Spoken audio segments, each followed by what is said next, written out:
The Weaver of Florence, a post-plague dawn. Hey there, welcome back. Before we begin tonight's journey, if you found comfort or curiosity in these stories, consider giving this a like or sharing it with someone who might need a little historical solace. And drop a comment, tell me where you are and what hour the night holds for you. It's a small thing, but it reminds us we're never truly alone in the dark. Now, take a slow breath. Let the day's weight settle behind you. Maybe light a candle, or open a window to the night air. And let's step not into a village this time, but into a city reborn from ashes. You've just woken in Florence. The year is 1353. The bells of Santa Maria del Fiore toll softly in the distance. Not for the dead now, but for matins. 6 years have passed since the Black Death swept through these cobbled streets like a scythe through wheat. Back then, the bells rang so often they cracked from grief. Now they mark time again. Not just hours, but hope. You stretch on a narrow bed in a second-story room overlooking the Arno. The air smells of damp stone, baking bread, and something new olive oil soap.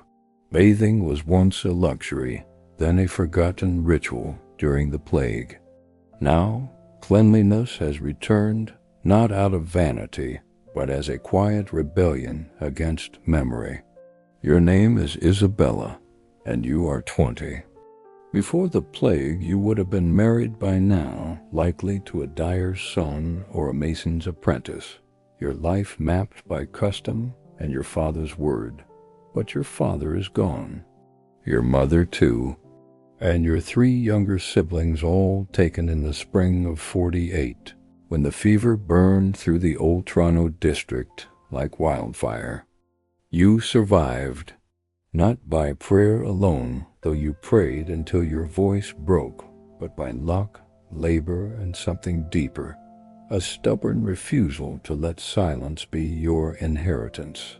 Before the plague, you helped your mother weave wool in their cramped workshop.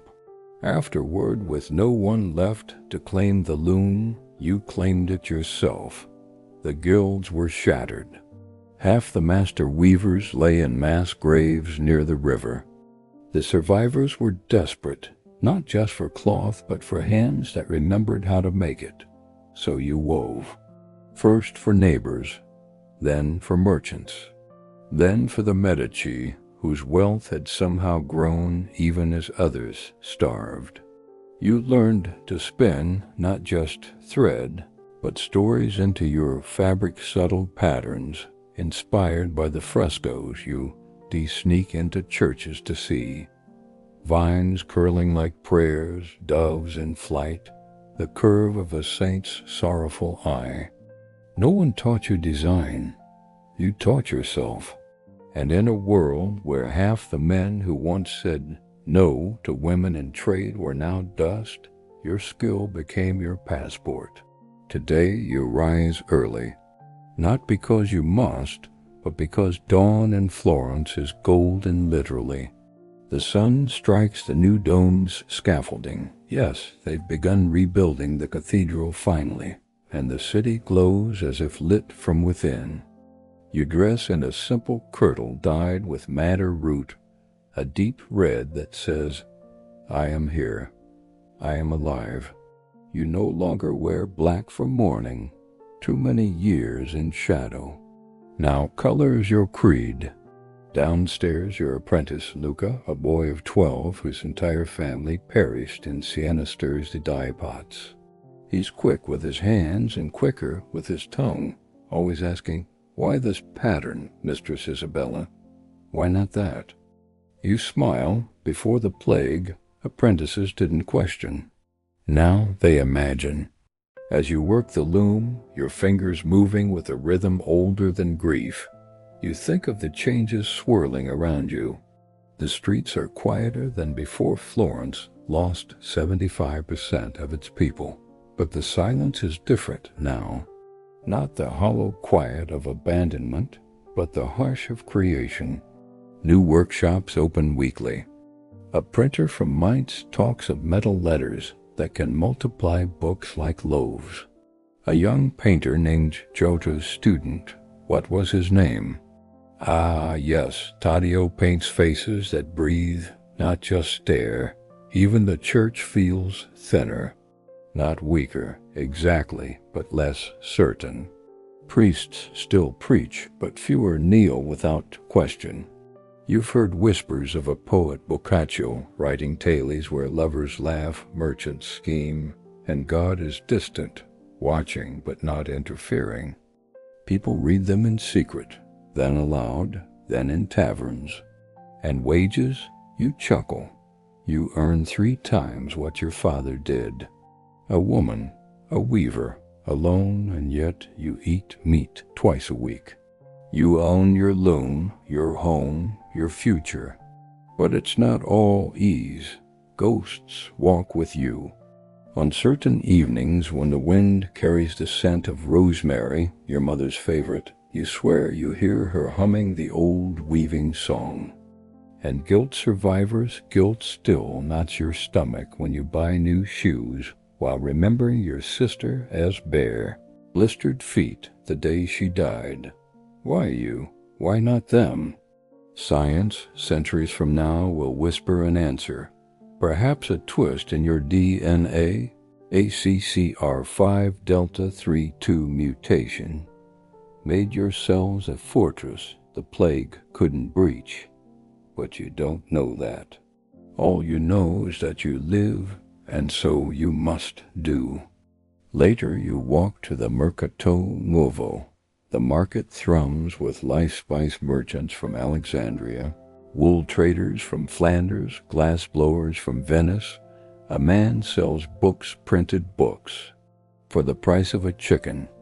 You buy one, it's Virgil. You can't read Latin well, but you'll learn. You will. On the way home, you pass the plague wall, the one they built to keep the sick in, or the healthy out. No one agrees anymore. It's crumbling now. Vines climb its stones. Children play in its shadow. Unaware it once marked the edge of the world. That night, as you oil your loom and tuck Luca into his pallet, you look up at the stars through your open window. The same stars that watched your mother die. The same stars that will watch your children be born. You think, we are not rebuilding the old world. We are weaving a new one thread by thread, choice by choice. And in that truth, there is sorrow, but also beauty. The Black Death took everything, but in the hollow it left behind something unexpected grew, space to question, to create, to choose. You are no noble, no saint, just a woman with a loom and a memory. But in this fragile, flowering dawn after the storm, that is enough.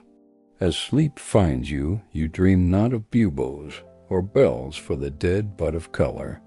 Endless skeins of it, waiting to be woven into tomorrow. And somewhere, centuries ahead, a scientist will study your descendants' blood and marvel at the resilience written in their genes. A historian will cite your city as the cradle of humanism. A weaver in a modern studio will run her fingers over a reconstructed 14th century textile and feel inexplicably connected. But tonight? Tonight you are simply Isabella, alive, working, free. And that is the quiet miracle the plague never saw coming. Good night, traveler. May your dreams be gentle and your resilience unbreakable. Tomorrow we follow the thread of plague survivors into the laboratories of modern science, where medieval ghosts still whisper in our DNA. But for now, rest